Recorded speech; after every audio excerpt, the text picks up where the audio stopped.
कैसे हो आप सब।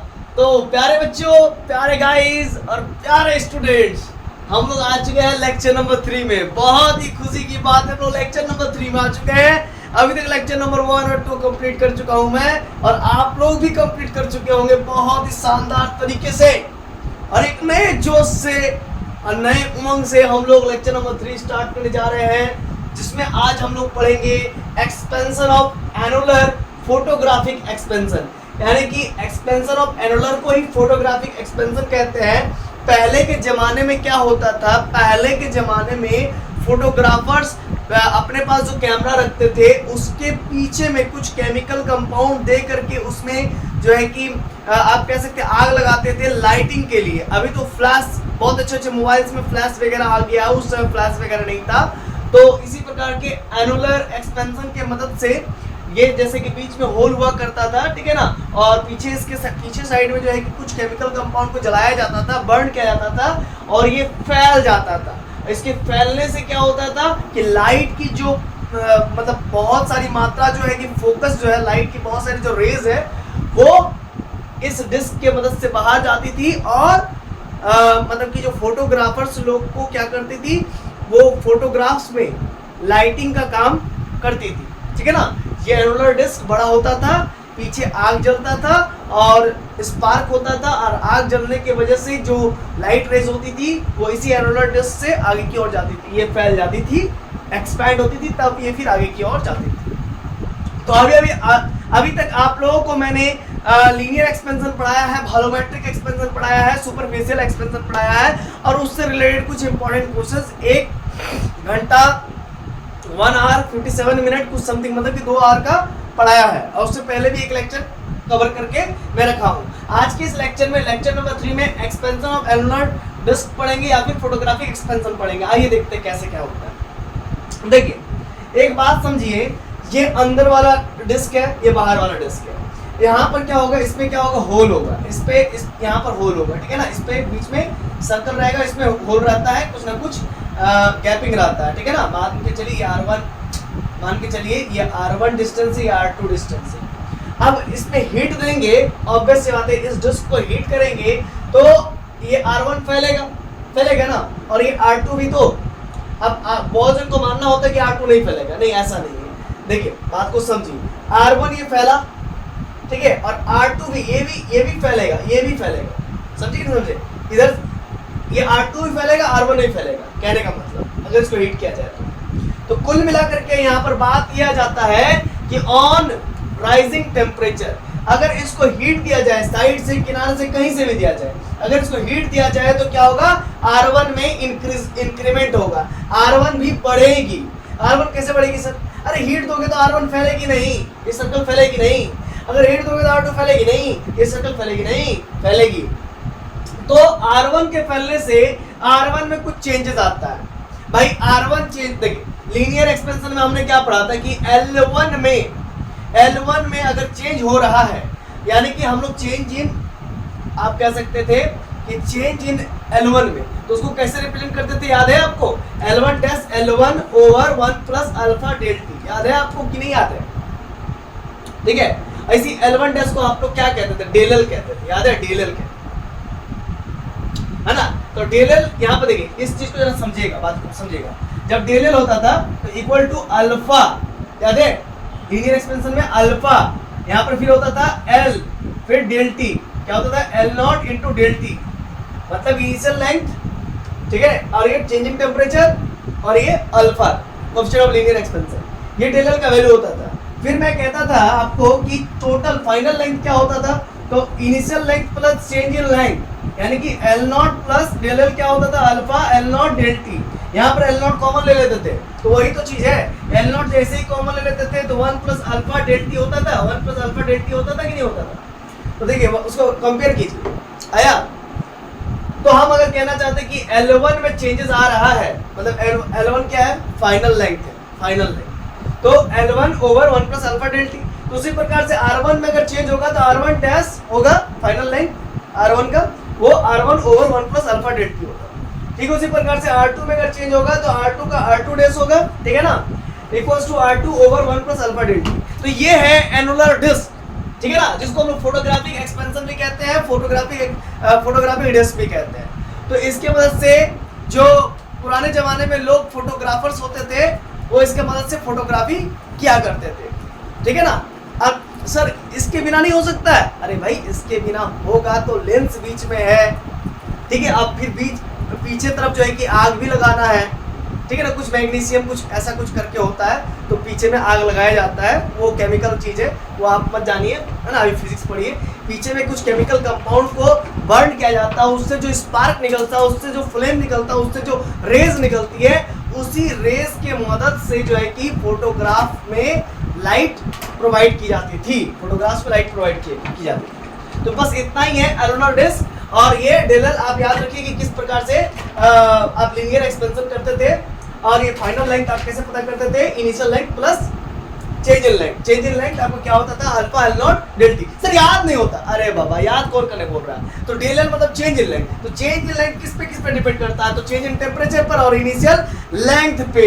एंड साथ ही साथ जब हम लोग इक्वल डायरेक्टली प्रोपोर्शनल हटाते थे, डायरेक्टली प्रोपोर्शनैलिटी हटाते थे, तो अल्फा डालते थे, उसी को कहते थे coefficient of linear expansion. I hope आपको ये चीज समझ में आ गई होगी। चलिए अब मैं इसको इरेज कर देता हूँ, ठीक है। और आप जो है कि इस चीज को मेन जो चीज है उसको उतार लीजिए, बस यही दो चीज मेन है। और आगे बहुत सारे क्वेश्चंस करेंगे अभी जेई लेवल का और नीट लेवल का, तो आपको बहुत सारी चीजें समझ आएगी। आइए सबसे पहले हम लोग एक चीज समझेंगे, यहाँ पर जो मेन चीज हम लोग यहाँ पर समझने वाले हैं, आइसोट्रॉपिक ऑब्जेक्ट्स। या आइसोट्रॉपिक ऑब्जेक्ट क्या होता है? आइसोट्रॉपिक ऑब्जेक्ट कहने का मतलब अगर आप हीट करते हैं तो ये यूनिफॉर्मली हर जगह से बढ़ता है, इसको कहते हैं आइसोट्रॉपिक। चलिए यही पढ़ते हैं। For isotropic the thermal expansion, जब आप आइसोट्रॉपिक ऑब्जेक्ट लेते हो और उसको थर्मल एक्सपेंशन करते हो, थर्म देते हो, हीट देते हो, उसको एक्सपैंड करते हो, तो इसमें क्या होगा, थर्मल एक्सपेंशन होगा। इज फोटोग्राफी में जनरली इस्तेमाल होता है। तो that is just like zooming A photographs. तो आप ऐसा समझिए, जब आप फोटोग्राफ्स को जूम करते हो तो आप पूरी तरीके से जूम करते हो, ऐसा नहीं ना किसी का फेस को जूम कर रहे हो तो उसका नाक जूम हो जा रहा है, उसका आंख जूम नहीं हो रहा है, ऐसा थोड़ी होता है। वो हर एक एंगल से जूम होता है ना, यूनिफॉर्मली जूम होता है। ऐसा नहीं है किसी का आप मान लीजिए ये फेस जूम कर रहे होंगे तो नाक जूम हो गया और इधर चीन वगैरह ये सब जूम नहीं हो रहा है, ऐसा नहीं होता है। सब जूम होता है, यूनिफॉर्मली जूम होता है। और इसको अगर आपको मैथमेटिकली टर्म्स में समझना है तो आपको पढ़ना पड़ेगा लीनियर ट्रांसफॉर्मेशन, जो कि ग्रेजुएशन में पढ़ाते हैं हम लोग। सर आप वो भी पढ़ाते हैं? आप पढ़ाते हैं, ठीक है ना। तो देखिए ध्यान दीजिएगा, अगर आप किसी फोटो को जूम करते हो, जूम इन करते हो, जूम आउट करते हो, उसमें मैथ्स का बड़ा ही रोल होता है ना। जिस वो मैथमेटिकल टर्म्स में लोग पढ़ते हैं लीनियर ट्रांसफॉर्मेशन में, है ना, nth वेक्टर स्पेस में, ये सब वगैरह वगैरह, वो सब आप लोग को नहीं पढ़ना है। जनरली लीट का स्टूडेंट हो भाई, आप लोग मैथ्स ऐसे भी कमजोर रहता है। अरे ठीक है, काहे बुरा मान रहे हो, अरे ठीक है अच्छा होता आप लोग का, ठीक है अच्छा होता है, ठीक है, वो सब नहीं पढ़ना। यहाँ पर फिजिक्स का टर्म है, फिजिक्स पढ़ो। For isotropic objects the thermal expansion is photography that is just like zooming a photograph. आप किसी फोटोग्राफ को जूम करते हो तो वो यूनिफॉर्मली जूम होता है। सर नहीं समझे सर, आप क्या बोलना चाहते हो? अरे बाबा देखिए, मान के चलिए ये मेरा एक कोई स्क्वायर है ना, और ये कोई प्लेट है, मान लीजिए लोहे का प्लेट है, मेटल का है मान लीजिए, और यहाँ पर मान लीजिए एक सर्कल R1 रेडियस का, ये सर्कल R2 रेडियस का। जब इसको थर्म दोगे ना तो यहाँ पर जितना R1 एक्सपेंड करेगा उतना यहाँ पर भी R2 एक्सपेंड करेगा, यूनिफॉर्मली एक्सपेंड करेगा। सिंपल सी बात है, भेदभाव नहीं होगा, ठीक है ना। तो on heating R1 and R2 दोनों राइज करेगा। ऐसा थोड़ी है कि R1 नहीं राइज करेगा और R2 राइज कर गया, ऐसा नहीं है, दोनों आपस में राइज करेगा, हीट करने पर राइज करेगा। तो ये क्या होगा, in which dimension increases uniformly in all direction. All direction से इसमें डायमेंशन इंक्रीज करेगा, ठीक है ना, एक्स और वाई दोनों में। यहाँ पर 2D फिगर है तो 2D फिगर में एक्स और वाई दोनों ही डायरेक्शंस में जो है कि ये क्या होगा, एक्सपैंड करेगा। सिंपल सी बात है, जिसको हम लोग सुपरफिशियल एक्सपेंशन भी कहते हैं। चलिए आगे आइए, हम लोग अभी पढ़ेंगे थर्मल एक्सपेंशन इन लिक्विड। अभी तक हमने क्या क्या पढ़ा है? अभी तक हमने पढ़ा है thermal expansion in rod. Rod पढ़ लिया है, शीट पढ़ लिया है और कुछ 3D ऑब्जेक्ट्स को पढ़ लिया, ठीक है, दैट्स ऑल। अभी जो पढ़ने जा रहे हैं थर्मल एक्सपेंशन इन लिक्विड। देखिए थर्मल एक्सपेंशन ऑफ लिक्विड जब बोलते हैं तो अच्छी बात है, बहुत अच्छा लगता है, लेकिन कुछ कुछ ऐसा होता है, जैसे पानी के साथ मान लीजिए, पानी के साथ अगर आप करना चाहेंगे तो पानी बड़ा ही अजीब व्यवहार करता है। 4 डिग्री सेल्सियस तक वो अजीब व्यवहार करता है, उसके बाद वो अपना व्यवहार ठीक करता है। जैसे आपका जो शुरू में जो दोस्त बनता है, आपका शुरू में जो दोस्त बनता है दोस्ती यारी में, तो आपके साथ बड़ा अच्छा दोस्ती करता है, आपसे नोट्स लेने के लिए, ये लेने के लिए, वो लेने के लिए, तो आपको भी लगता है कि बढ़िया पढ़ने वाला लड़का है, तो चलिए दोस्ती कर लेते हैं। लेकिन धीरे धीरे वो बेवफा सनम की तरह निकल जाता है। आपको पता चल जाता है अरे ये तो वही है, आप उसको बहुत ज़्यादा हवा में ले रहे थे कि बहुत ज़्यादा पढ़ने में ये है वो है, लेकिन फिर बाद में पता चलता है जैसे कुछ दिन पुराना होता है, अरे तो मेरे जैसा है, ऐसा होता है। तो उसी प्रकार से होता है वाटर। 4 डिग्री सेल्सियस तक जो है कि ये अपने आप को एक अलग ही लेवल का हवा समझता है, और 4 डिग्री के बाद जो है कि जो लिक्विड का बिहेवियर होता है same as it is water का बिहेवियर हो जाता है। लेकिन आप देखिए, आप अगर वाटर को कोल्ड करेंगे, ठंडा करेंगे, ठंडा करने पर इसका क्या होता है, वॉल्यूम बढ़ जाता है, डेंसिटी कम हो जाता है, इसीलिए पनिया में तैरता है बर्फ, है ना। अगर आप क्या कीजिएगा, अगर आप इसको क्या कीजिएगा, ठंडा करेंगे, ठंडा करने पर क्या होता है, वॉल्यूम बढ़ जाता है, वॉल्यूम बढ़ जाता है। इसीलिए तो कहता है बोतल में पानी डाल करके डीप फ्रीजर में नहीं रखना चाहिए, नहीं तो बोतल फट जाएगा, क्योंकि उसका वॉल्यूम बढ़ जाता है, एक्सपैंड कर देता है, ठीक है। जबकि दूसरे लिक्विड्स क्या होते हैं, अब उसको ठंडा करोगे तो क्या होगा, वो सिकुड़ेगी, वॉल्यूम उसकी कम होगी, ये बेटा एक्सपैंड हो जाता है, फैल जाता है, समझ रहे हैं ना, तो वॉल्यूम बढ़ जाती है। तो इस वजह से जो है कि थोड़ा सा ये अलग ही बिहेवियर अपना दिखलाता है पानी, ठीक है। तो यही सब चीज के बारे में हम लोग पढ़ेंगे, पानी के बारे में बातें पढ़ेंगे, लेकिन थोड़ा सा समझ लीजिए। ऑल लिक्विड्स एक्सपैंड्स नॉर्मली, सारे लिक्विड्स एक्सपैंड करेंगे नॉर्मली एक्सेप्ट वाटर, वाटर को छोड़ाकर। आप हीट दोगे किसी लिक्विड में तो उसकी वॉल्यूम बढ़ेगा, वो एक्सपैंड करेगा, ठीक है ना, क्लियर है। और वाटर के केस में 4 डिग्री सेल्सियस तक उल्टा होता है, आप हीट दोगे 4 डिग्री सेल्सियस के लेस देन, तो क्या होगा, वॉल्यूम बढ़ने की जगह वॉल्यूम क्या होना चाहिए था, बढ़ना चाहिए था, है ना, वो घटने लगता, सिंपल सी बात। अभी हम लोग पढ़ेंगे वो सब चीजों के बारे में पढ़ेंगे, ठीक है ना। एक मिनट एट 4 डिग्री सेल्सियस पर हम बात कर रहे थे, हाँ, at 4 degree Celsius and less than 4 degree Celsius पर आप टेम्परेचर राइज करते हो तो वॉल्यूम घट जाता है, जबकि दूसरे लिक्विड जो है कि अपना वॉल्यूम को बढ़ा लेते हैं, तो ये अलग ही बिहेवियर करता है भाई। तो इस पर हम लोग बात करेंगे, लेकिन आगे, ठीक है। आइए हम लोग कुछ लिक्विड्स पर बात करेंगे, सभी लिक्विड्स पर बात करेंगे। Since the liquid will B heated along with its vessel, देखिए एक बात तो समझिएगा, अगर आप किसी रॉड को हीट करते थे, फिर उसमें एक्सपेंशन देखते थे, लीनियर, सुपरफिशियल, वॉल्यूमेट्रिक, तो अच्छी बात था। लेकिन अगर आप किसी लिक्विड को हीट करोगे तो ये थोड़ा सा अलग चीज, थोड़ी सी टेढ़ी खीर है, क्योंकि जब आप लिक्विड को हीट करते हो तो उसको आप ऐसे ही तो हीट नहीं कर सकते, रॉड को तो आप ऐसे ही नल्ला जो है कि जाकर के हीट कर लोगे। लेकिन आप जब किसी लिक्विड को हीट करते हो तो उसको आप किसी वेसल्स में रखोगे, यानी कि किसी कंटेनर में रखोगे, और लिक्विड हीट होगा बाद में, पहले हीट होगा आपका कंटेनर, और उसके बाद जब कंटेनर हीट होगा तो कंटेनर को हीट होने के बाद उससे कंडक्शन जाएगा, तब जाकर के वाटर हीट होगा, तो एक टाइम लगेगा। इसीलिए मैंने बोला लिक्विड को हीट करना एक टेढ़ा बात है, लिक्विड ऐसे ही एवरेज जो है कि जाकर के हीट नहीं हो सकता है, लिक्विड को कुछ ना कुछ सहारा चाहिए, ठीक है, सहारा चाहिए। जैसे पापा की परियों को भी सहारा चाहिए, बाइक चलाने के लिए पीछे कोई बैठा होना चाहिए, बॉडीगार्ड, ठीक है। उसी प्रकार से पानी या लिक्विड को भी, या कोई दूसरे लिक्विड को भी सहारा चाहिए खुद गर्म होने के लिए। अब पापा के, मम्मी के मगरमच्छ यानी कि हम लोगों को कोई सहारा नहीं चाहिए, हम लोग नल्ले हैं, ठीक है। तो since the liquid will B heated along with its vessel, तो लिक्विड को हीट करने के लिए उसको वेसल चाहिए बाबा, ठीक है। आइए देखते हैं कुछ नए डिफरेंट से चीजों को यहाँ पर एनालाइज करते हैं। देखिए बच्चों, हम एक 3 कंटेनर लेंगे, ठीक है, 3 कंटेनर नहीं लेंगे, एक ही कंटेनर है, ठीक है ना। ये इनिशियल वॉल्यूम है कंटेनर का, मान लीजिए ये 200 ml इसका अभी वॉल्यूम है, दिख रहा है ना, एक बार देख लेते हैं, ठीक, हाँ दिख रहा है।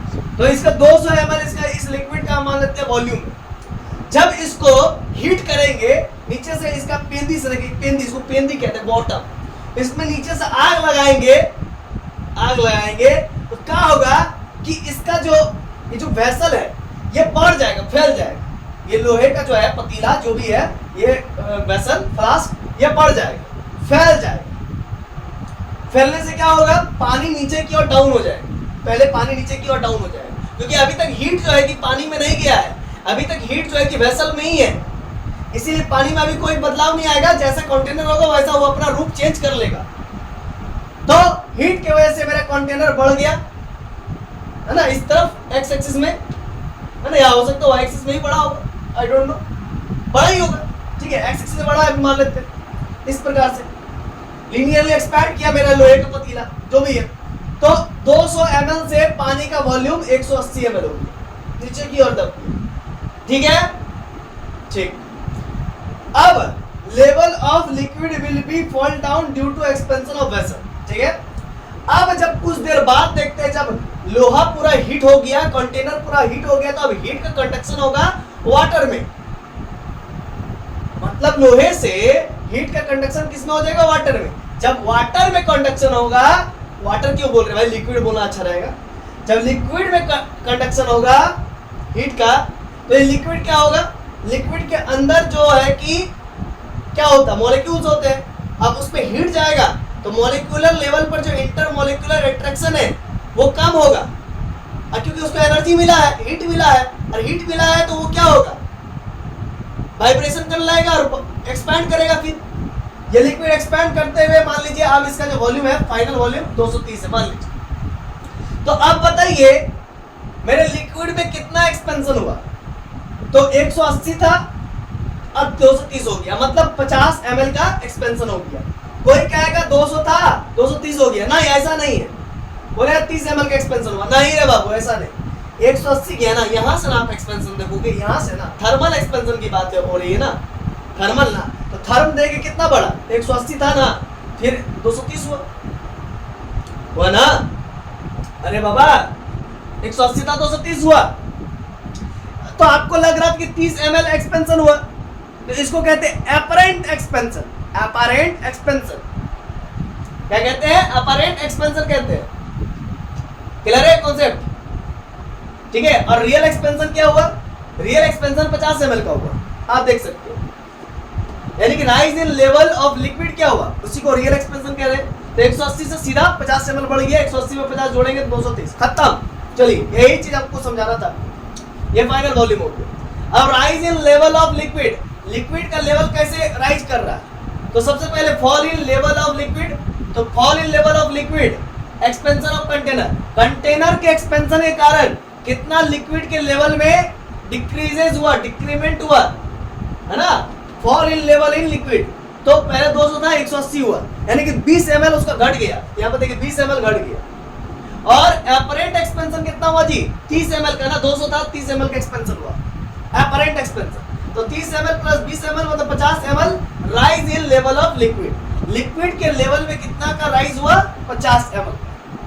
मतलब रियल एक्सपेंशन को निकालने के लिए आपको अपरेंट एक्सपेंशन चाहिए और fall in level of liquid, level of liquid fall, या फिर level of decrement in liquid वो चाहिए। तो डिक्रीमेंट ऑफ लिक्विड पता कीजिए पहले, जब आप हीट करते हो तो लोहे का पतीला या फिर कोई भी मेटल है वो जो है कि एक्सपैंड कर जाता है, उसके एक्सपेंशन के कारण कितना डिक्रीमेंट आ रहा है वो लिक्विड के लेवल का, वो पता कीजिए। और वो पता करने के बाद फिर आप जब हीट कंटिन्यूअसली देते हैं तो फिर हीट लोहे से, कंटेनर से, वेसल से लिक्विड में ट्रांसफॉर्म होती है, जिसको हम लोग कंडक्शन कहते हैं, हीट कंडक्शन। तो हीट का कंडक्शन जब हो जाता है तो फिर जो है कि वॉल्यूम बढ़ जाता है लिक्विड की। तो अब जो वॉल्यूम बढ़ी है और जो पहले इनिशियल वॉल्यूम थी उसको माइनस करते हैं तो हम लोग अपरेंट वॉल्यूम मिलता है। तो अपरेंट वॉल्यूम या अपरेंट एक्सपेंशन ले लीजिए, उस एक्सपेंशन को डाउनफॉल लेवल ऑफ लिक्विड ले लीजिए, दोनों को जोड़ दीजिए तो आपको पता चल जाएगा actual rise in level of liquid, इसी को रियल एक्सपेंशन कहते हैं। खत्म, आइए, है ना। तो आप देख सकते हैं जो रियल एक्सपेंशन हो रहा है वो दो चीज पर डिपेंड कर रहा है।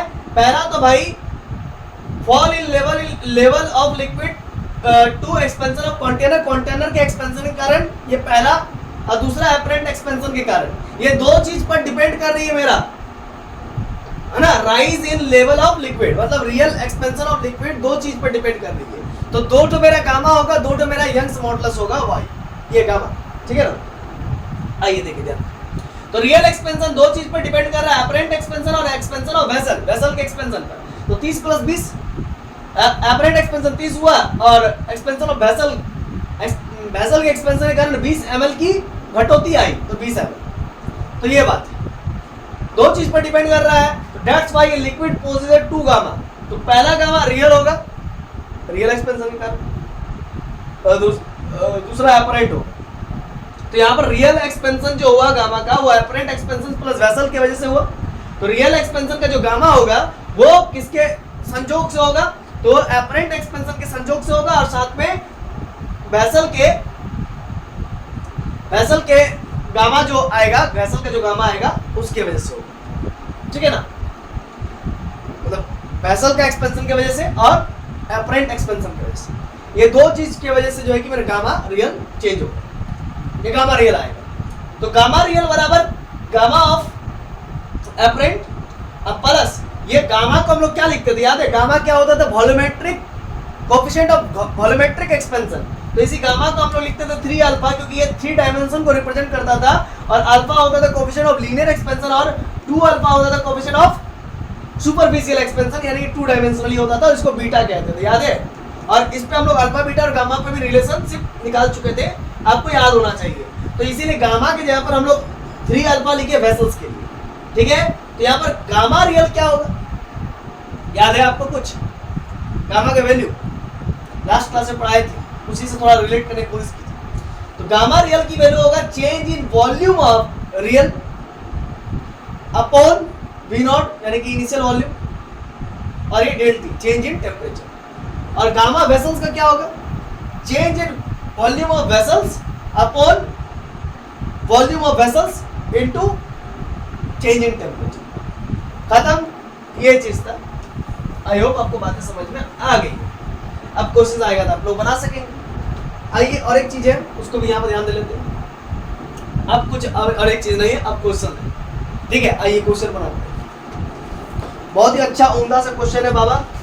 एक ग्लास फ्लास्क, एक ग्लास फ्लास्क, देखिए क्वेश्चन, देखिए क्वेश्चन बनेगा रे बच्चा, आप लोग ड्राइंग बनाइए, ड्राइंग मस्ट है। एक ग्लास का फ्लास्क है, कंटेन सम मरकरी, लीजिए बाबा Hg कंटेन करता है, ठीक है। इन रूम टेम्परेचर कितना होता है, 25 डिग्री सेल्सियस, जी sir. It is found that at different temperatures, ये पता किया गया, ये पता चला कि डिफरेंट टेम्परेचर पर the volume of air inside the flask. अब मरकरी होगा बाबा, ये मरकरी है मान लीजिए, तो इसके ऊपर में क्या होगा, एयर होगा, कुछ ना कुछ एयर होगा ना जी। जैसे कोको कोला का बोतल में हम लोग देखते हैं, जैसे फट से खोलते तो फस से आवाज देता है, तो उसके ऊपर में कुछ ना कुछ गैपिंग आपको दिखता होगा। कोको कोला पूरा भरा हुआ नहीं रहता, उसके जो नेक पे होता है थोड़ा सा गैप रहता है, उसमें कार्बन डाइऑक्साइड भरा हुआ रहता है, या फिर आप कह सकते हैं पूरे कंटेनर में ही कार्बन डाइऑक्साइड भरा रहता है। According to the law of Le Chatelier principle of class 12 concepts of chemistry, physical chemistry, है ना, उसे भरा जाता है। अब भरा जाने के बाद कुछ मात्रा में कार्बन डाइऑक्साइड जो नॉट सॉल्युबल होता है वो ऊपर की ओर झांकते रहता है, तैरते रहता है, ऐसे ऐसे, ठीक है। तो ये बात, तो जैसे खोलते हैं तो वो carbon dioxide not dissolve carbon dioxide वो फटाक से निकल जाता है। तो वही बात यहाँ पर है, तो उस प्रकार से वहां पर नॉट डिसॉल्व एयर होगा, तो वो थोड़ा सा ऊपर में होगा, ठीक है ना। वही बात कहना चाह रहा, डिफरेंट टेम्परेचर पर वॉल्यूम ऑफ एयर, एयर का जो वॉल्यूम होगा inside the flask remain the same. अलग अलग टेम्परेचर पर, यहाँ पर पहले T1 टेम्परेचर दिया गया, फिर T2 टेम्परेचर दिया गया, तो टेम्परेचर बदल रहा है, लेकिन देखा गया, पाया गया कि इसमें जो एयर का जो वॉल्यूम है वो एज इट इज है, पहले जितना था अब भी उतना। अब वॉल्यूम का क्या हो सकता है, 10 मिलीलीटर हो या 5 मिलीलीटर हो या 20 मिलीलीटर हो, तो बदल नहीं रहा, ऐसा कहने का। Volume of air inside the flask remains constant या remains the same if the volume of mercury in the flask, देखिए यही चीज मेन है। If the volume of mercury in the flask, volume of mercury क्या होता है, VH, volume of mercury in the flask is 300 centimeter cube, ले, ठीक। Then find the volume of glass, then find the volume of glass, find the volume of glass, V of glass, volume of glass, find the volume of glass, यही निकालने बोल रहा है। Glass बोले तो volume of vessel, find the volume of vessel, यही ना कहना चाह रहा जी, find the volume of vessel, यही ना कहना चाह रहा है, ये चीज दे दिया। और साथ में और भी कुछ बोला है, क्या बोला है, it is found at the different temperature the volume of air, volume of air, love volume of air inside the flask remains same, volume of air क्या है, रिमेन्स सेम है। वॉल्यूम ऑफ एयर कहने का मतलब क्या होता है, volume of vessel, volume of air का कहने का मतलब क्या होता है, वॉल्यूम ऑफ वेसल ना जी। चलिए इसी चीज को आप लोग करेंगे, जो दिया हुआ तो हम लोग जान ही रहे हैं। तो यहाँ पर कहेंगे change in volume of, change in volume of vessel किसके बराबर हो गया, change in volume of mercury यानी कि Hg के बराबर हो गया। और अभी अभी आपने एक फॉर्मूला देखा, अभी अभी आपने एक फॉर्मूला देखा, क्या देखा, देखिए तो क्या देखा, ये सब देखा है ना, ये सब देखा है, ठीक, बहुत अच्छी बात। तो इसको इधर मल्टीप्लाई कर देंगे, चेंज इन वॉल्यूम रियल का निकल जाएगा, change in volume of vessel का चाहिए ना, देखिए फॉर्मूला किसका चाहिए, change in volume of vessel का चाहिए, कैसे निकलेगा, change in volume of vessel का तो गामा वेसल और वी इनटू टी है ना, volume of vessel into change in temperature, इसको उधर मल्टीप्लाई कर देंगे तो change in volume of vessel निकल जाएगा। देखिए यहाँ पर हम लोग लिखेंगे वही फॉर्मूला लिख देंगे, क्या लिख देंगे बताइए तो, change volume of vessel into gamma of vessel into change in temperature. और ये देखिए अब टेम्परेचर चेंज हो रहा है, जो टेम्परेचर वेसल के लिए होगा वही टेम्परेचर तो मेरा मरकरी के लिए होगा, Hg के लिए होगा, तो सेम सेम होगा तो आपस में कट जाएगा सेम सेम। तो वॉल्यूम ऑफ मरकरी यहाँ पर हो जाएगा, जैसे यहाँ पर लिखे वॉल्यूम वेसल तो वॉल्यूम ऑफ मरकरी, और गामा ऑफ क्या लिखेंगे, Hg, और change in temperature of Hg।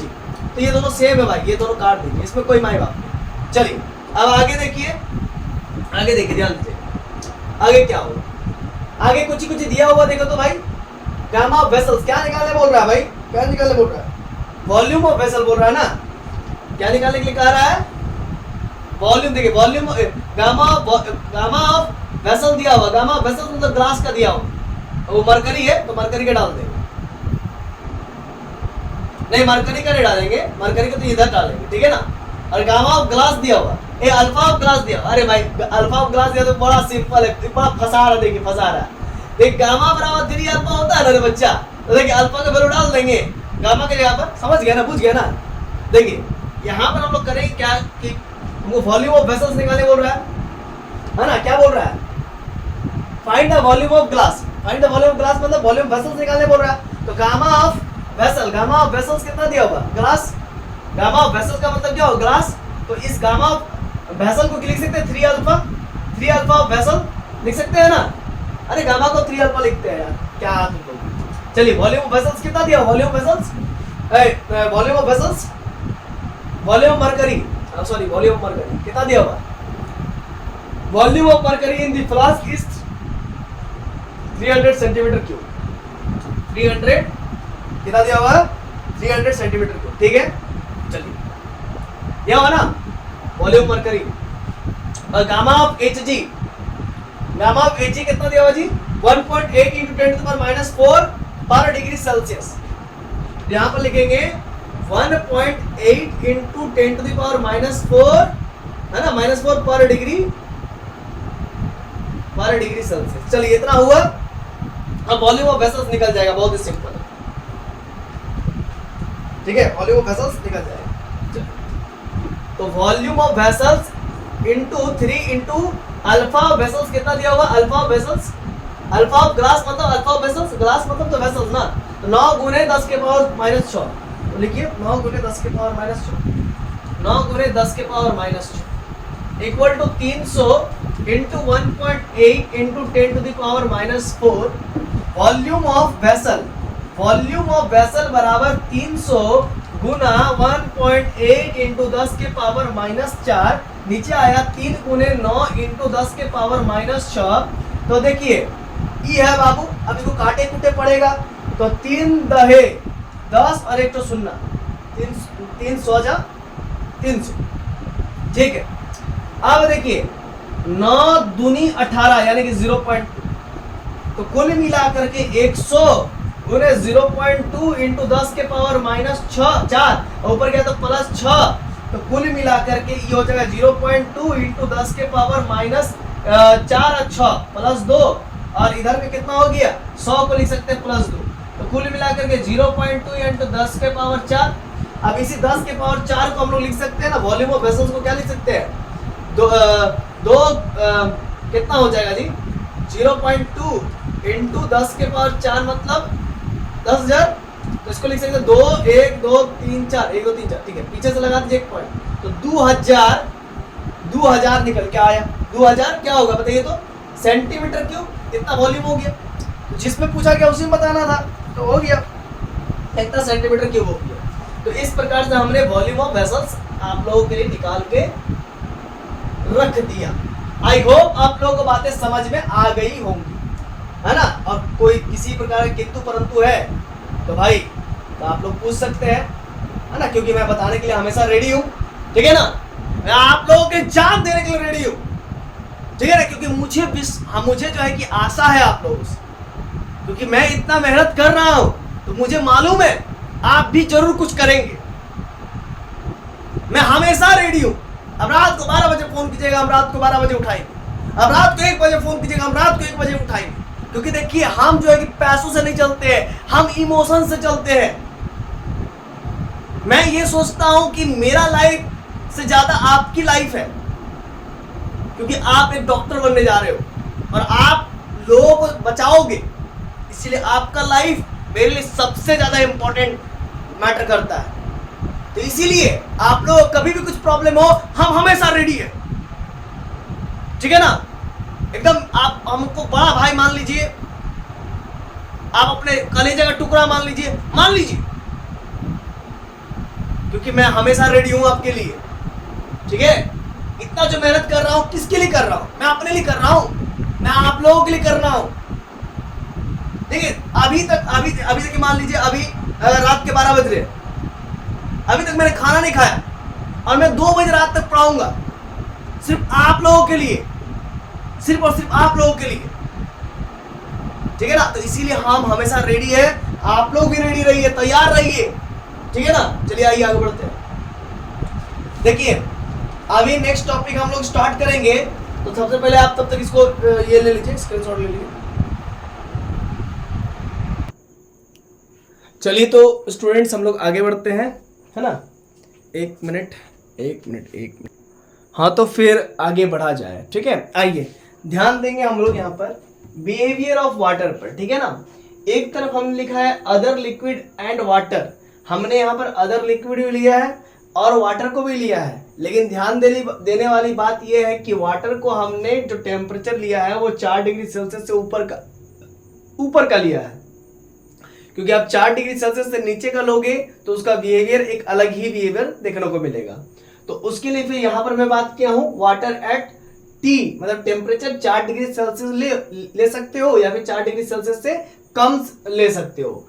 तो बिहेवियर ऑफ वाटर यहाँ पर हम लोग डिस्कस करने जा रहे हैं, तो सबसे पहले हम लोग को दूसरा लिक्विड भी तो लेना पड़ेगा, तो अदर लिक्विड भी ले सकते हैं हम लोग या फिर हम वाटर भी ले सकते हैं, लेकिन याद रखिए वो उसका टेम्परेचर 4 डिग्री सेल्सियस से बड़ा होना चाहिए, मतलब 4.1 भी हो तो चलेगा, 4.001 भी हो तो चलेगा, लेकिन एग्जैक्टली 4 नहीं होना चाहिए। अगर एग्जैक्टली 4 होगा तो यहाँ पर उसका बिहेवियर कुछ इस प्रकार से होगा, और एग्जैक्टली 4 ना होकर के 4 से ग्रेटर देन होगा तो ऐसा होगा, या फिर 4 से लेस देन होगा, या फिर इक्वल टू 4 डिग्री सेल्सियस होगा, तो वाटर का बिहेवियर कुछ इस तरह होगा।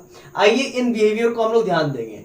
याद रखने वाली बात यह है कि लेफ्ट हैंड साइड में आप कोई भी लिक्विड ले सकते हैं या फिर वाटर ले सकते हैं, लेकिन यह बात यहां पर गांठ बांधने वाली है कि वाटर का टेम्परेचर 4 डिग्री सेल्सियस से अबव होना चाहिए, लेस देन और इक्वल टू नहीं होना चाहिए। तो अगर आप ऐसा करते हो, चलिए लाइट आ गई, मैं पंखा चालू कर लेता हूं। हाँ, तो अगर आप ऐसा करते हो कि आप कोई भी लिक्विड लेते हो, ठीक है ना, आप कोई भी लिक्विड लेते हो, अगर उसका टेम्परेचर इंक्रीज कर दोगे, अगर उसका टेम्परेचर इंक्रीज करोगे तो उसका वॉल्यूम भी इंक्रीज करेगा और उसका डेंसिटी डिक्रीज कर देगा। ऑब्वियस सी बात है, कोई भी आप लिक्विड लोगे तो जब उसको गर्म करोगे तो वो फैलेगी तो उसका वॉल्यूम बढ़ेगा, तो डेंसिटी क्या होता है, अगर पास मॉलिक्यूल्स को आप बैठा देंगे तो उसका डेंसिटी बढ़ जाएगा। अगर आप मॉलिक्यूल्स को, अगर 10 मॉलिक्यूल्स को आप 1 सेंटीमीटर क्यूब में बैठाएंगे 1 सेंटीमीटर क्यूब वॉल्यूम में बैठाएंगे, मास बाय वॉल्यूम होता है डेंसिटी का फॉर्मूला, तो 1 सेंटीमीटर क्यूब में बैठाएंगे तो उसका डेंसिटी कुछ अलग होगा। और अगर आप वही 10 मॉलिक्यूल्स को आप 20 सेंटीमीटर क्यूबिक एरिया में बैठाएंगे तो उसका वॉल्यूम ज़्यादा होगा। तो उसका वॉल्यूम ज़्यादा होने से डेंसिटी कम हो जाएगा। मैंने बोला क्या कि आप ऐसा कीजिए, ऐसा आप समझिए, सिंपल सी बात है। पटना का एक गोल घर है, ठीक है, पटना का गोल घर बहुत बड़ा है और आपका एक घर, आप जिसमें रहते हैं, आपका लिविंग रूम, आप उस लिविंग रूम में आप 10 मॉलिक्यूल ऑक्सीजन का छोड़ दीजिए, ठीक है, और उसी ऑक्सीजन को ले जाकर के आप पटना के गोल घर में छोड़ दीजिए। तो पटना के गोल घर में छोड़िएगा तो उसका क्या होगा, डेंसिटी कम हो जाएगा उन मॉलिक्यूल्स का। लेकिन आप अपने घर में छोड़िएगा तो उन मॉलिक्यूल्स का जो डेंसिटी होगा वो ज़्यादा होगा, क्योंकि वो कम वॉल्यूम में ज़्यादा मॉलिक्यूल्स है, यानी कि संकुचित रूप से है, यानी कंप्रेसिबल रूप में है। लेकिन वही अगर है बात करें गोल घर में तो छितराइल है, यानी कि वो फिर फैल गया है, यानी कि उसका डेंसिटी क्या हो जाएगा, घट जाएगा, ठीक है ना। तो वही यहाँ पर बात कहना चाह रहा है कि बाबा कि टेम्परेचर बढ़ेगा तो वॉल्यूम बढ़ेगा और वॉल्यूम बढ़ेगा तो डेंसिटी घटेगा, सिंपल सी बात है, ठीक है। और वही अगर पानी का बात करें 4 डिग्री सेल्सियस पर या फिर 4 से कम पर, तो टेम्परेचर बढ़ाओगे तो वॉल्यूम घट जाएगा। ले लोटा, टेम्परेचर बढ़ाने से वॉल्यूम घट जाएगा यहाँ पर, जबकि टेम्परेचर बढ़ाने से वॉल्यूम बढ़ना चाहिए, फैलना चाहिए, मॉलिक्यूल्स दूर दूर फैलना चाहिए, यहाँ पर घट जाएगा। अब वॉल्यूम घटने से डेंसिटी बढ़ेगा, अब डेंसिटी बढ़ेगा तो आप किसी भी कंटेनर में पानी को रख दोगे और रख के डीप फ्रीजर में रख दोगे तो क्या होगा, जैसे बर्फ बनेगा डेंसिटी बढ़ जाएगा उसका, है ना, समझ रहे हैं ना। नहीं, कॉन्ट्रैक्शन ऑन हीटिंग, यहाँ पर अलग बात हो रहा है। टेम्परेचर बढ़ाने से वॉल्यूम घट जाएगा, तो अभी वो फाड़ेगा नहीं, वॉल्यूम बढ़ने से ना वो फाड़ता है कंटेनर को ना, तो टेम्परेचर बढ़ने से वॉल्यूम घट जाएगा, डेंसिटी बढ़ जाएगा, सिंपल सी बात। मतलब ये कि इसका डेंसिटी अभी अधिक हो जाएगा, ठीक है ना, ये अभी डेंसिटी इसका अधिक हो जाएगा, क्लियर है। अगर टेम्परेचर बढ़ाओगे तो वॉल्यूम घट जाएगा और डेंसिटी अधिक हो जाएगा, सिंपल सी बात। ये कॉन्ट्रैक्शन ऑन हीटिंग करने पर ये कॉन्ट्रैक्ट हो जाती है, सिंपल सी बात है, कॉन्ट्रैक्ट हो जाती है तभी तो डेंसिटी बढ़ रही है ना, कॉन्ट्रैक्ट हो जाती है, पास आ जाती है, मॉलिक्यूल्स पास आ जाते हैं, तभी तो वॉल्यूम घट जाता है और डेंसिटी बढ़ जाता है, मॉलिक्यूल पास जाता है। अब इसी में अगर हम बात करें एक्सपेंशन मतलब फैल जाना, तो टेम्परेचर जैसे ही आप कम करोगे 4 डिग्री सेल्सियस से और कम करते गए तो कम कब होता है, कूलिंग कब होता है, कूलिंग कब कहते हैं, जब 0 डिग्री सेल्सियस से नीचे जाते हैं। तो जब आप इसको कूलिंग करने लगोगे तो वॉल्यूम इसका बढ़ जाएगा और डेंसिटी घट जाएगा।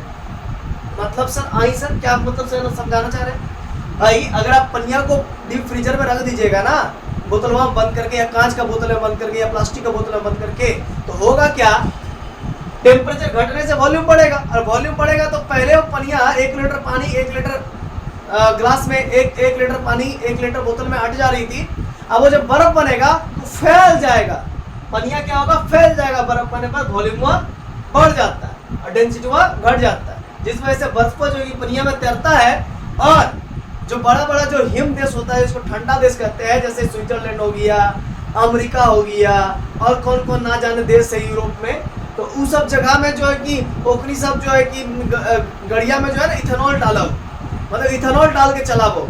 इथेनॉल क्या है, कूलिंग एजेंट है। इथेनॉल क्या है, कूलिंग रिएजेंट है। मतलब कहने का मतलब आप पानी के साथ उसको मिला दोगे तो पानी बर्फ नहीं बनेगी। क्या होता है, बर्फीला देश में पानी अगर आप डालते हो रेडिएटर में, पानी तो डालना ही पड़ेगा रेडिएटर में, गाड़ी के रेडिएटर में, नहीं तो रेडिएटर गर्म हो जाए, इंजन गर्म हो जाएगा, ठीक है ना, जिस वजह से रेडिएटर में पानी डाला रहता है। और रेडिएटर में पानी नहीं डाल रहेगा तो इंजन, रेडिएटर में पानी नहीं डाला रहेगा तो इंजन गर्म होगा, इंजन गर्म होकर के इंजन सीज हो जाएगा, खत्म का कल्याण हो, 10-12 लाख का गाड़ी खत्म। तो कहने का मतलब रेडिएटर में पानी डालता है और रेडिएटर का जो पाइप होता है ना वो जाम पकड़ लेता है, क्योंकि पनिया बर्फ बन जाता है ना, क्योंकि नहीं तो फिर जानते हैं वो जो ठंडा देश में क्या करना पड़ता है कि गाड़ी रात भर चालू करके छोड़ देना पड़ता है, जिससे जो है कि वो रेडिएटर में पानी ना जमा हो, पानी तो जाम ना हो, नहीं तो पानी जाम हो जाए तो फिर दिक्कत हो, सुबह को इंजन स्टार्ट नहीं होगा। चलिए इंजन स्टार्ट हो भी गया, रेडिएटर में पानी गया, समझे, रेडिएटर पानी गया, दिक्कत हो जाएगा ना, उसका जो रेडिएटर है ना, रेडिएटर का मुंह फट जाएगा, रेडिएटर क्या होगा, फट जाएगा। बर्फ का डेंसिटी क्या होता है, कम होता है और वॉल्यूम ज्यादा होता है, जिस वजह से वो फाड़ देगा। ठीक है, टेम्परेचर घटा, वॉल्यूम बढ़ा और डेंसिटी, वॉल्यूम बढ़ा डेंसिटी घटा, गया फट। रेडिएटर का पाइप फट गया, अब फिर चेंज कराना पड़ेगा, ये प्रॉब्लम हो जाएगा। वाटर का इसी गुण के कारण जो है कि इसको बड़ा तकलीफ देता है। फिर देखिए, अगर यही पर बात करें कि किसी भी लिक्विड को ले लीजिए या फिर वाटर को ले लीजिए 4 डिग्री सेल्सियस से अबव डिग्री पर, इसीलिए तो कार का इंजन तो चालू रख देता रात भर। 4 डिग्री सेल्सियस के ऊपर जो है कि ये नॉर्मल लिक्विड की तरह ही बिहेव करने लगता है मेरा पानी। ठीक है, तो अब टेम्परेचर घटा, वॉल्यूम भी घटा, लौटा। अच्छा है, वॉल्यूम घटने से तो जमेगा नहीं ना। अब वॉल्यूम घटने से क्या वो फाड़ेगा नहीं, जमेगा की दूर की बात है। वॉल्यूम घटने से, वॉल्यूम बढ़ने से ही ना फाड़ देगा जी, कम मॉलिक्यूल ज्यादा जगह लेने लग जाएगा, इसी वजह से फाड़ देता है। तो टेम्परेचर घटा, वॉल्यूम घट जाएगा, वॉल्यूम घटा तो डेंसिटी बढ़ जाएगा। बढ़िया, ठीक है। अब ये हो गया कॉन्ट्रैक्शन ऑन कूलिंग। जब आप कूलिंग करते हो तो इसमें क्या होता है, ये कॉन्ट्रैक्शन होता है। अरे ये क्या होता है, कॉन्ट्रैक्शन। टेम्परेचर घटा, वॉल्यूम क्या हो गया, बढ़ गया और डेंसिटी बढ़ गया। समझ गए? ये पूरा मैंने बिहेवियर मैंने आपको बताया। और जो वाटर का जो बिहेवियर था, देखिए सभी लिक्विड का देख सकते हैं, टेम्परेचर बढ़ने से वॉल्यूम बढ़ता है, टेम्परेचर बढ़ने से वॉल्यूम घटता है। और सभी उधर देखिए टेम्परेचर घटने से वॉल्यूम घटता है, यहाँ पर टेम्परेचर घटने से वॉल्यूम बढ़ता है।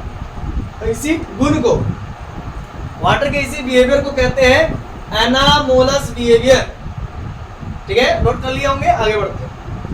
आइए ग्राफ से समझते हैं। देखिए बउआ, ये टेम्परेचर है और ई है डेंसिटी। ठीक है, तो टेम्परेचर और डेंसिटी का ग्राफ हम लोग समझने जा रहे हैं। टेम्परेचर और डेंसिटी का ग्राफ समझने जा रहे हैं, ध्यान दीजिएगा। तो चीर दिए ताकि आपको समझ में आ जाएगा। चार दिए है ना, देखिए 4 डिग्री सेल्सियस तक टेम्परेचर हमने बढ़ाया और डेंसिटी भी बढ़ा। सर नहीं समझ आई, टेम्परेचर बढ़ा, डेंसिटी भी बढ़ा। देखिए टेम्परेचर बढ़ा, डेंसिटी भी बढ़ा। ये मैक्सिमम डेंसिटी है, ये मैक्सिमम डेंसिटी, बस इसके बाद ये डेंसिटी मैक्सिमम नहीं हो सकता। आप 4 डिग्री सेल्सियस से जैसे ही आप टेम्परेचर ज्यादा बढ़ा दोगे तो क्या होगा, ये डेंसिटी घटे लग जाएगा। देखिए टेम्परेचर बढ़ा, ध्यान दीजिएगा। हाँ, यहाँ पर क्या बात कर रहे थे, अरे रे कहाँ गए, यार बात कर रहे थे 4 डिग्री सेल्सियस से टेम्परेचर बढ़ा तो क्या हो गया, डेंसिटी घटने लग गया। देखिए 4 डिग्री सेल्सियस से टेम्परेचर बढ़ा दिए, डेंसिटी घटने लग गया। वही ना बात है, टेम्परेचर बढ़ेगा तो डेंसिटी बढ़ेगा, लेकिन 4 डिग्री सेल्सियस तक ही। देखिए 4 डिग्री सेल्सियस तक ही, ये 4 डिग्री सेल्सियस से जैसे टेम्परेचर बढ़ाओगे, ठीक है, जैसे 4 डिग्री सेल्सियस से टेम्परेचर बढ़ाओगे तो डेंसिटी घटे लगेगा।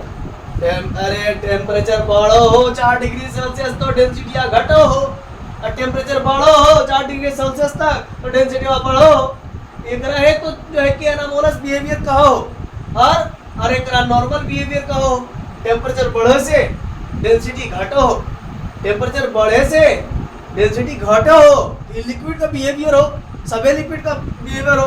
तो टेम्परेचर बढ़े से डेंसिटियां घटो हो तो इकरा कहल जा नॉर्मल बिहेवियर। देख टेम्परेचर के बढ़े से डेंसिटियां घटो हो, टेम्परेचर के बढ़े से डेंसिटियां घटो हो, ई जो है सभी लिक्विड के प्रॉपर्टी लागू हो।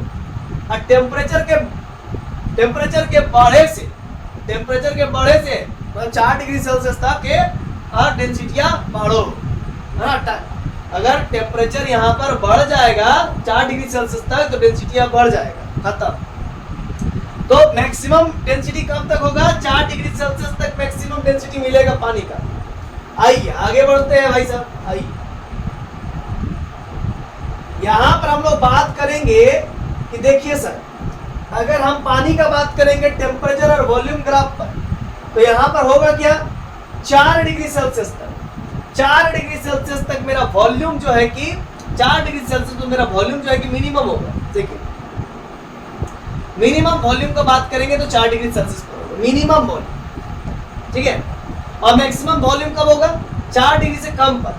4 डिग्री से जैसे जैसे कम करोगे तो वॉल्यूम बढ़ जाएगा, बर्फ बनते आता है, और वो पाइप या किसी में पानिया भरा रहेगा तो वो बर्फ बन के उसको फाड़ देगा। सिंपल सी बात। 4 डिग्री सेल्सियस तक वॉल्यूम ये कम होता है ना, वॉल्यूम कम होता है। सबसे कम वॉल्यूम 4 डिग्री सेल्सियस पे ही होगा। सिंपल सी बात है, ठीक है। अब जैसे जैसे कम कीजिएगा टेम्परेचर को तो वॉल्यूम बढ़ते जाएगा, और टेम्परेचर को जैसे ही बढ़ा देंगे 4 डिग्री सेल्सियस पे तब भी वॉल्यूम क्या होगा? बढ़ते जाएगा।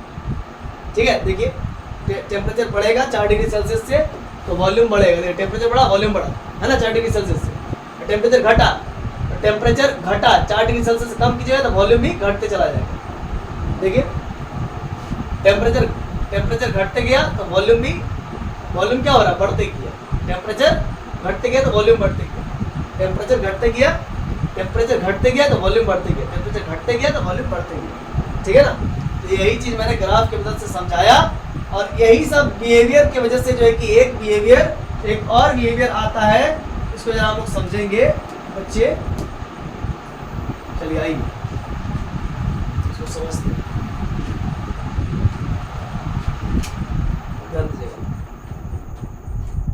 इसी को कहते हैं एनामोलस बिहेवियर। इसी की वजह से ना कि भाई साहब मेरा वॉल्यूम के घटने से,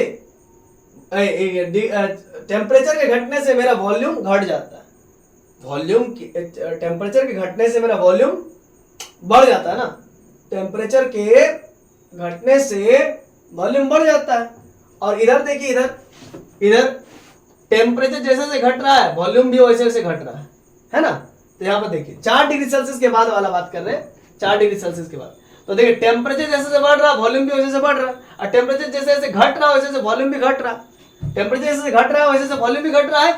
4 डिग्री सेल्सियस से ऊपर रहा तो यहाँ पर वही ना है जी, 4 डिग्री सेल्सियस से ऊपर है ना, 4 डिग्री सेल्सियस से ऊपर है, और टेम्परेचर के घटने से वॉल्यूम भी घट रहा है धीरे धीरे।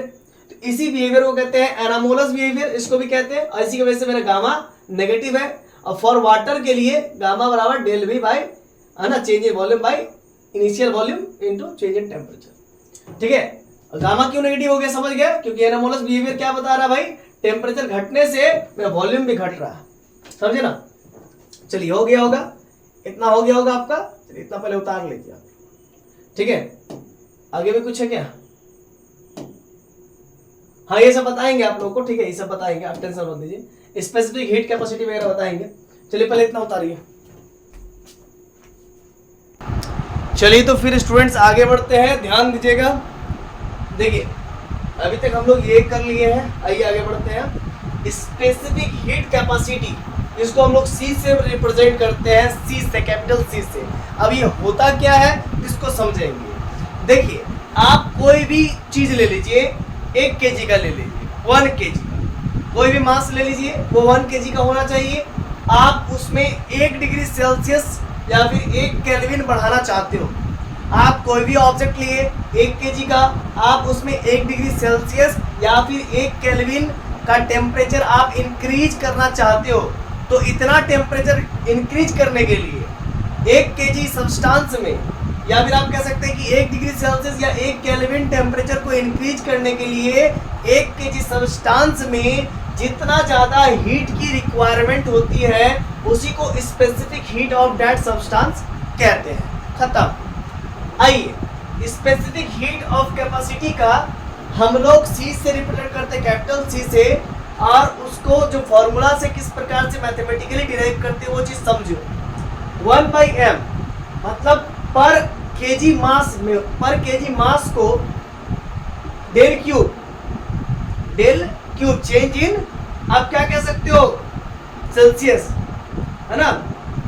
क्या कह सकते हो, एनर्जी। डेल क्यूब मतलब एनर्जी, हीट, है ना। जूल से रिप्रेजेंट करेंगे energy requirement upon del T. मतलब सी का जो फॉर्मूला है स्पेसिफिक हीट कैपेसिटी का जो फॉर्मूला है वो 1/m into del Q by del T. अब m का जो ऐसा यूनिट होता है वो बाद में बात करेंगे। ऊपर में देखिए डेल क्यूब ये एनर्जी को रिप्रेजेंट कर रहा है, वो जूल से रिप्रेजेंट होगा, और ये m जो है मास को रिप्रेजेंट कर रहा है तो पर केजी, और डेल्टी है जो है कि चेंजिंग टेम्परेचर को रिप्रेजेंट कर रहा है, उसको हम लोग सेल्सियस से रिप्रेजेंट करते हैं, डिग्री सेल्सियस, तो पर डिग्री सेल्सियस, तो जूल पर केजी पर डिग्री सेल्सियस हो गया मेरा स्पेसिफिक हीट कैपेसिटी का SI unit.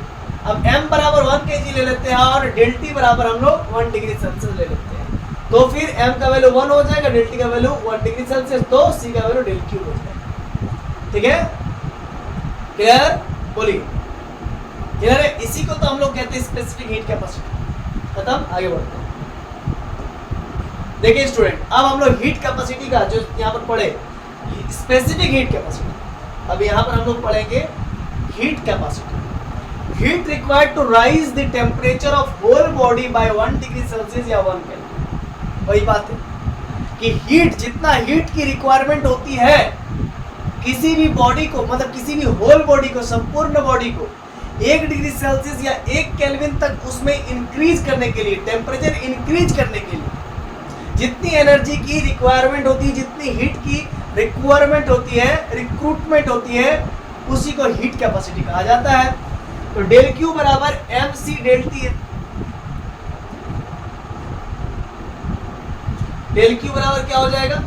M C del T, इधर एम सी एम उधर चल जाएगा, डेल टी हो जाएगा, ये जो नीचे में डिवाइड में मल्टीप्लाई में चल जाएगा, तो वही है डेल क्यू बराबर एम सी डेल टी। तो m का डेल टी का वैल्यू 1 डिग्री सेल्सियस ले लीजिए, तो डेल क्यू बराबर एम सी हो जाएगा। इसी को हीट कैपेसिटी कहते हैं। और यहाँ पर हम लोग बात किए स्पेसिफिक हीट कैपेसिटी, ये होता सी से रिप्रेजेंट करते हैं, इसको स्पेसिफिक हीट कैपेसिटी कहते हैं और इसको हीट कैपेसिटी कहते हैं, डेल क्यू। समझ गए? आइए, मोलर स्पेसिफिक हीट कैपेसिटी जिसको Cm, ऐसे देखिए इस प्रकार से रिप्रेजेंट करते हैं, Cm, C और ठीक है। तो अब इस चीज को जरा समझते हैं। तो molar specific heat capacity moles के टर्म्स में होगा। 1 मोल सब्सटेंस आप ले लीजिए, अब इस 1 मोल सब्सटेंस को 1 डिग्री सेल्सियस तक राइज करने के लिए, मतलब इसका टेम्परेचर 1 डिग्री सेल्सियस तक आप बढ़ाना चाहते हैं या फिर 1 केल्विन टेम्परेचर तक आप बढ़ाना चाहते हैं, तो आप किसी भी 1 मोल सब्सटेंस में 1 केल्विन या 1 डिग्री सेल्सियस बढ़ाने के लिए जितना हीट आपको रिक्वायर होती है, रिक्रूट होती है, जरूरत होती है, उसी को कहते हैं मोलर स्पेसिफिक हीट, जिसको Cm से रिप्रेजेंट करते हैं, C और M से। आइए इसका फॉर्मूला देखते हैं। सबसे पहली बात तो है कि C बराबर, अभी अभी हम लोग देखा 1/m del Q by del T, देखा ना, इसी फॉर्मूला से डिराइव होगा। इस फॉर्मूला क्या कहते हैं? इस फॉर्मूला कहते हैं specific heat capacity, C equals to 1/m del Q by del T. जब m का मान 1 होगा और टेम्परेचर भी 1 डिग्री सेल्सियस या 1 केल्विन होगा, तब उसको कहते हैं, क्या कहते हैं उसको? स्पेसिफिक हीट कैपेसिटी, C कहते हैं। अब यहाँ पर हम बात करें C का फॉर्मूला, आपको 1/m del Q by del T है। अब हम लोग जानते हैं n क्या होता है भाई? मोल्स होता है। तो मोल का फॉर्मूला होता है given mass by molar mass substance का। तो m बराबर क्या हो जाएगा? गिवन मास m, तो equals to n into molar mass. n मतलब number of moles into molar mass, वो मेरा गिवन मास निकाल देगा। तो C बराबर 1/m, m के जगह पर क्या, कैपिटल M की जगह पर n इंटू m नॉट, मतलब given mole into molar mass, ठीक है, into del Q by del T, ठीक है। अब आगे बढ़िए, अब करेंगे क्या, ये m नॉट को C से मल्टीप्लाई कर देंगे 1/n into del Q by del T. m not C को कहेंगे Cm, ठीक है। और इसी Cm को कहते हैं, क्या कहते हैं? इसी Cm को कहते हैं मोलर स्पेसिफिक हीट, है ना, मोलर स्पेसिफिक हीट कहते हैं। आइए आगे बढ़ते। तो Cm बराबर 1/n into del Q by del T.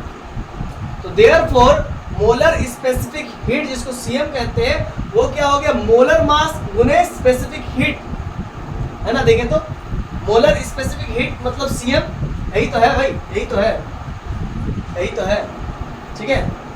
Molar specific heat Cm, ये कैसे आया? Molar mass into specific heat आ गया 1/n into del Q by del T. चलिए हो गया इतना, फिर हम लोग आगे बढ़ेंगे। पहले इसको आप स्क्रीनशॉट ले लीजिए।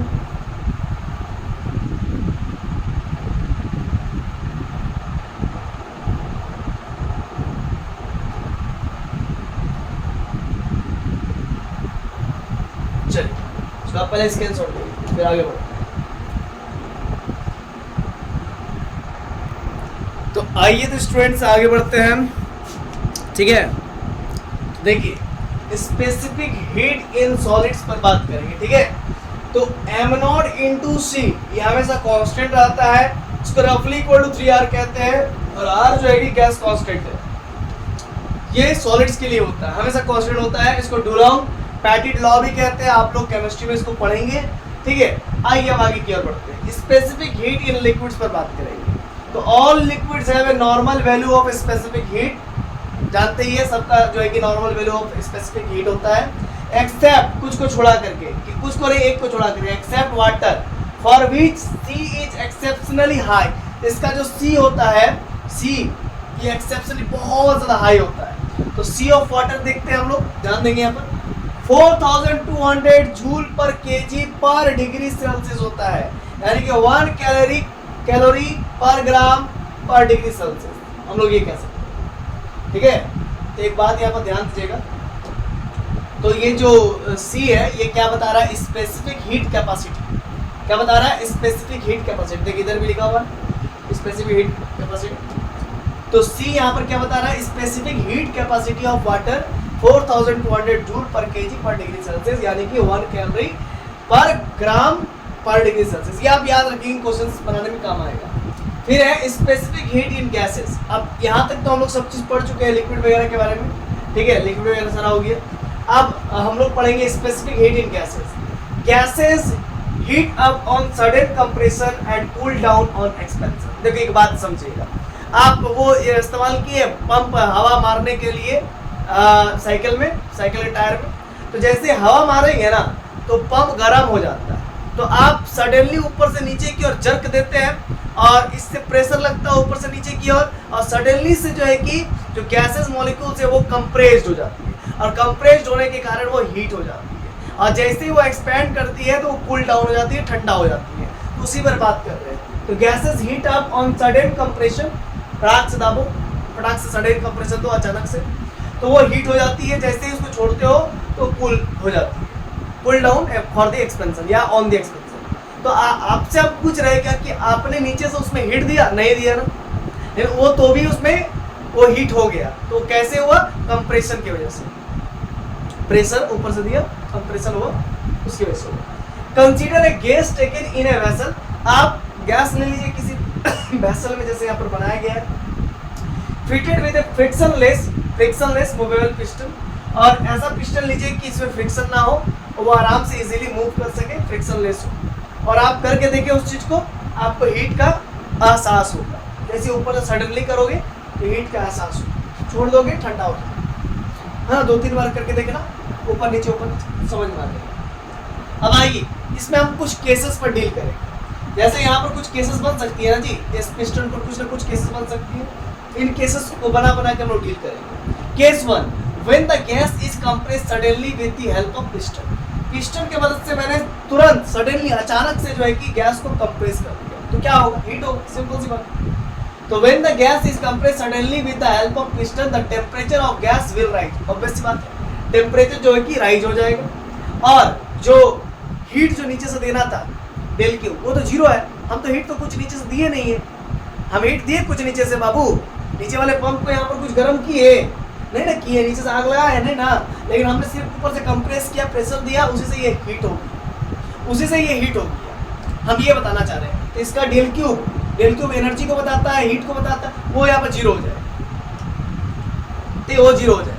तो C बराबर स्पेसिफिक हीट कैपेसिटी का फॉर्मूला हो तो 1/m del Q by del T. तो डेल क्यू मेरा क्या हो गया, जीरो हो गया, और टेम्परेचर यहाँ पर पॉजिटिव हो गया, ठीक है भाई, टेम्परेचर बढ़ गया, तो स्पेसिफिक हीट कैपेसिटी तब जीरो से छोटा हो जाएगा, क्योंकि खुद डेल क्यू मेरा यहाँ पर जीरो हो गया, इसी वजह से ये स्पेसिफिक हीट कैपेसिटी वो जीरो से छोटा हो जाएगा, लेस देन जीरो हो जाएगा। समझ पा रहे कि नहीं पा रहे, बताइए, ठीक है। केस 2 पर बात करें। Now the gas is heated, piston is allowed to move freely.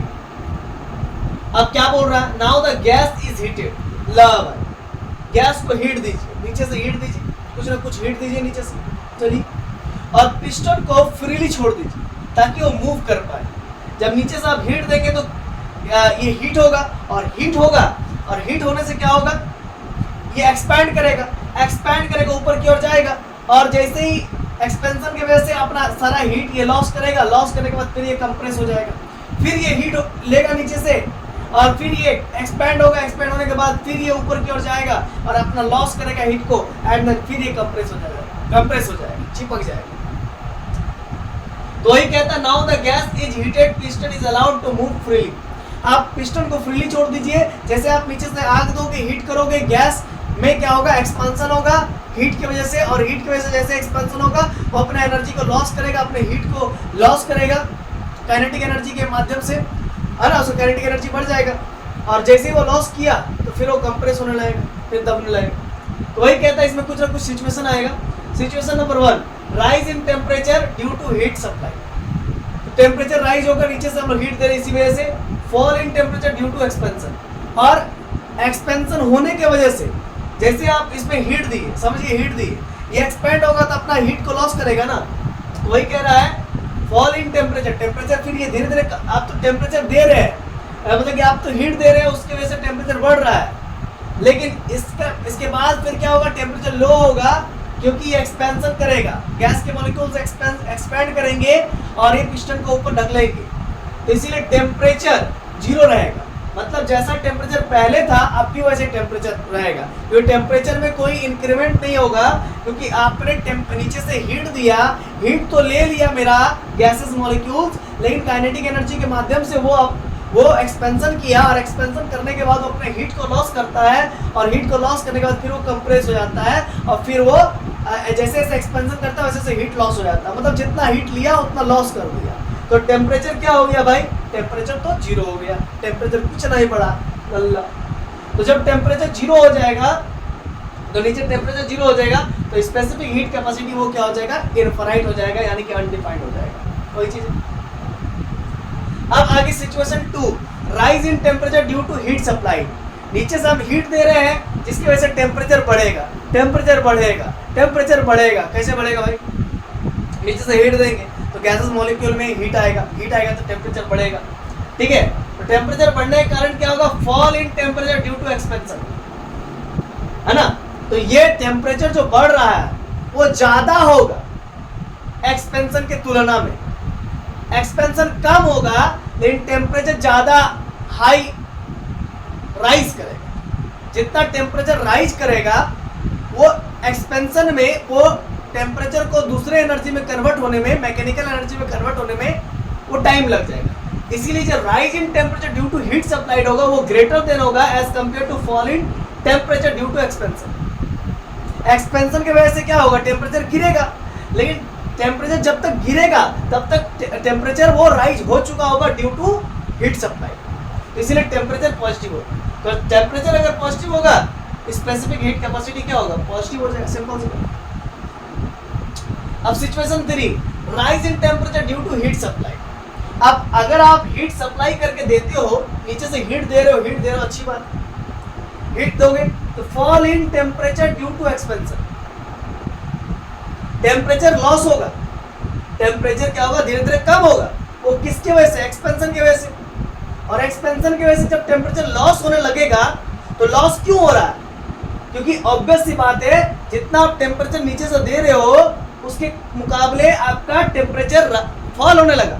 वो फॉल इसीलिए होने लगा क्योंकि एक्सपेंशन बहुत रफ्तार से होने लगा। तो ऐसा जब आप देख रहे हो कि नीचे से हीट दे रहे हो और मेरा एक्सपेंशन जो है कि बढ़ रहा है, बहुत ज्यादा बढ़ गया, बहुत ज्यादा फैल गया, तो उसका टेम्परेचर फटाफट लॉस होने लगेगा, रैपिडली लॉस होने लगेगा। तो उस वजह से जो टेम्परेचर होगा वो नेगेटिव हो जाएगा। आप देख सकते हैं टेम्परेचर नेगेटिव, इधर वाला टेम्परेचर नेगेटिव हो जाएगा, ठीक है, और इधर कूल डाउन हो रहा है टेम्परेचर ड्यू टू एक्सपेंशन। तो जब डेल्टा टी मेरा नेगेटिव होगा तो मेरा सी भी नेगेटिव हो जाएगा, ठीक है ना, अकॉर्डिंग टू दिस फॉर्मूला, ठीक है। अब क्या इन दिस वे, तो आपने देखा गैस जो है कि गैस का स्पेसिफिक हीट कैपेसिटी फिक्स नहीं है, वो वेरी कर रहा है according to condition. In this way we can say that the specific heat of any gas is not unique, that is it is depends upon the conditions, conditions पर depend कर रहा है। तो कंडीशन नंबर 1 क्या था, pressure is constant during heat exchange.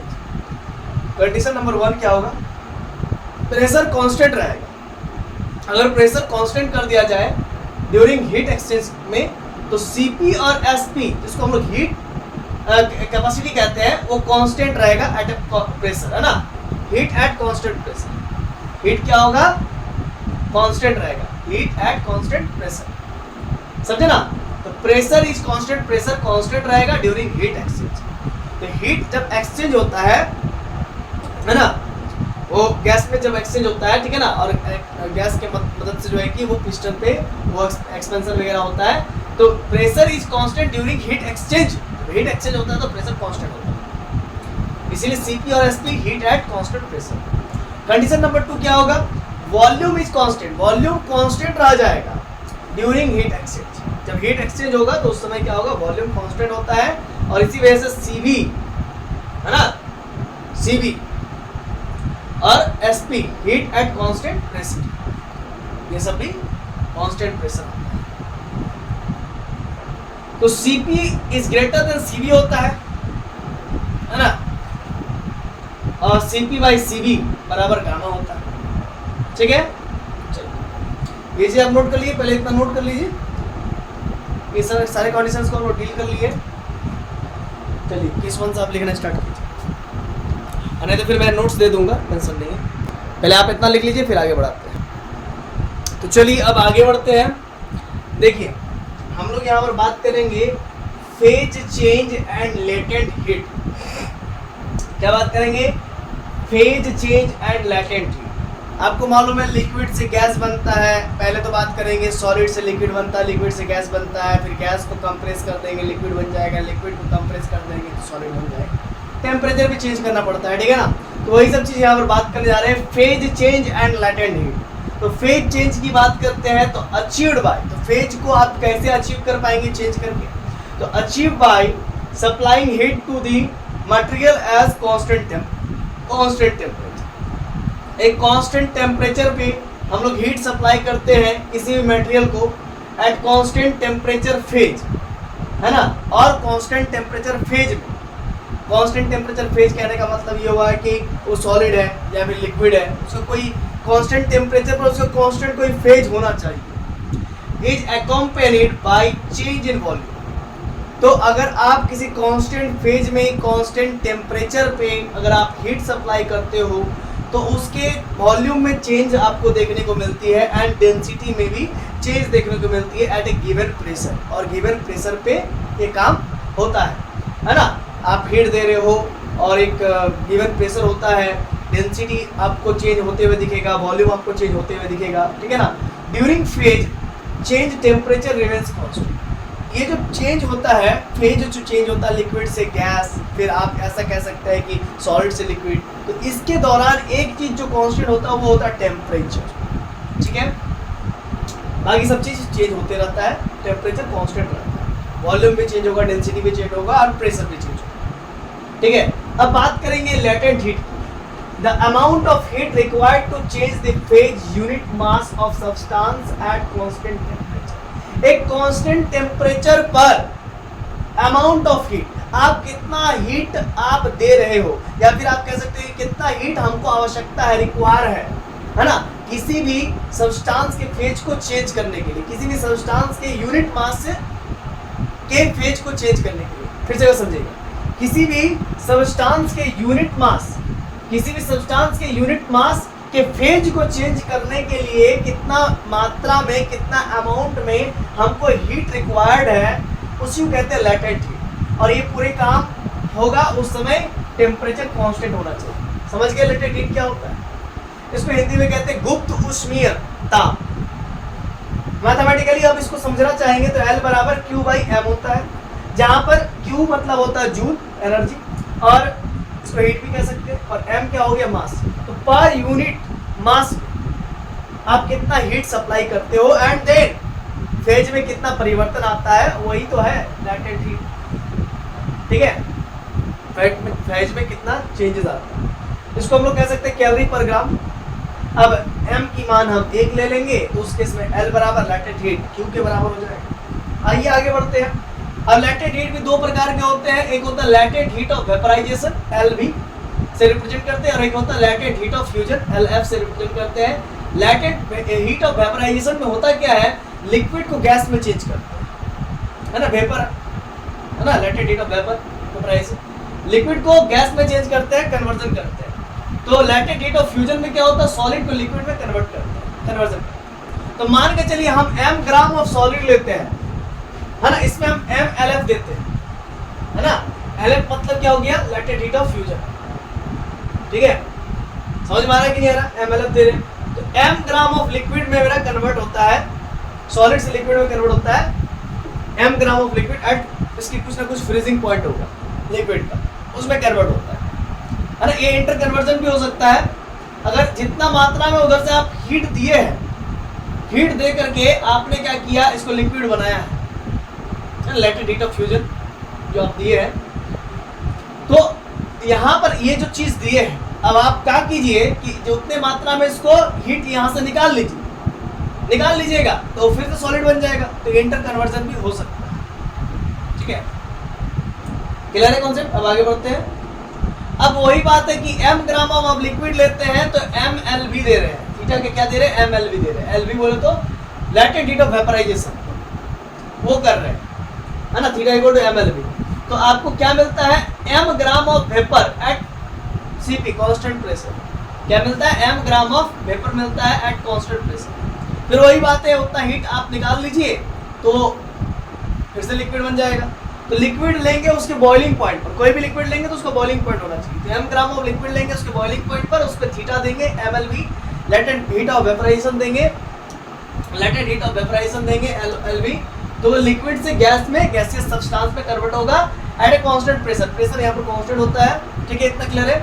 फिर ये inter convert हो सकता है, हीट जितना दिए उतना निकालो। अब हीट दो प्रकार का होता है, टेम्परेचर चेंज करने वाला होता है, एक फेज चेंज करने वाला है। टेम्परेचर चेंज करने वाला को QmC ∆T से हम लोग रिप्रेजेंट करते हैं, और जो फेज चेंज करता है उसको Q इक्वल टू ml से करते हैं। अभी हमने पढ़ा कि हीट देने पर फेज चेंज करता है, लिक्विड से गैस और सॉलिड से लिक्विड, ये सब पढ़े। फिर लिक्विड से सॉलिड, और ये यहाँ पर फिर हम पढ़े कि गैस को हम लोग कंप्रेस करते हैं, फिर हीट निकाल लेते हैं, तो फिर वो लिक्विड बन जाता है, ये सब चीज़ हमने पढ़ा। फिर अब बात आता है आइस वाटर एंड स्टीम पर। तो स्पेसिफिक हीट ऑफ वाटर पर अगर बात करेंगे तो स्पेसिफिक हीट ऑफ वाटर कितना होता है, 4200 जूल पर केजी पर डिग्री सेल्सियस, ठीक है, और इसको हम लोग कह सकते हैं 1 कैलोरी पर ग्राम पर डिग्री सेल्सियस। और स्पेसिफिक हीट ऑफ आइस क्या होता है जी, 2100 जूल पर केजी पर डिग्री सेल्सियस, इसी को 0.5 कैलोरी पर ग्राम पर डिग्री सेल्सियस कहते हैं, इसको रफली कहते हैं, ठीक है, रफली कहते हैं। और ये आपने अभी भी देखा स्पेसिफिक हीट ऑफ वाटर। अब स्पेसिफिक हीट ऑफ वेपर कहाँ गया, वेपर लिखवा है, नहीं लिखवा है, स्पेसिफिक हीट ऑफ वाटर, है ना, वेपर का नहीं लिखवा है जी,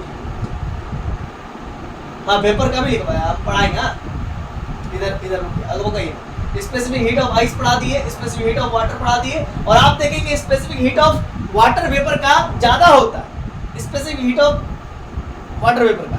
इसी वजह से आप पानी से कम जलिएगा जबकि उसके वेपर से ज्यादा जल जाइएगा, है ना, क्योंकि उसका स्पेसिफिक हीट ऑफ वाटर ज्यादा होता है, इस लैटेंट हीट ऑफ वेपराइजेशन वो ज्यादा होता है, और इसका क्या होता है, कम होता है, स्पेसिफिक हीट ऑफ वाटर वो कम होता है।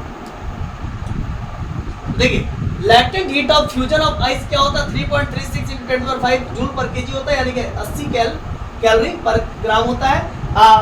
और जो है कि latent heat of vaporisation of water क्या होता है, 22.6 × 10⁵ जूल पर केजी होता है, यानी कि 540 कैलोरी पर ग्राम, ठीक है, समझ गया ना।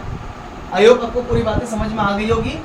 तो आज के इस लेक्चर के लिए यहीं तक, मिलते हैं नेक्स्ट वीडियो लेक्चर में, तब तक के लिए आप लोग खुश रहिए, पढ़ते रहिए और मस्त मौला रहिए, आप सारा क्वेश्चन बनाइए, ठीक है ना। जेई और नीट लेवल का हम आपको क्वेश्चंस दे देंगे, डिस्क्रिप्शन में लिंक पड़ा होगा, वहाँ से क्वेश्चन जाकर के ले लीजिएगा, ठीक है।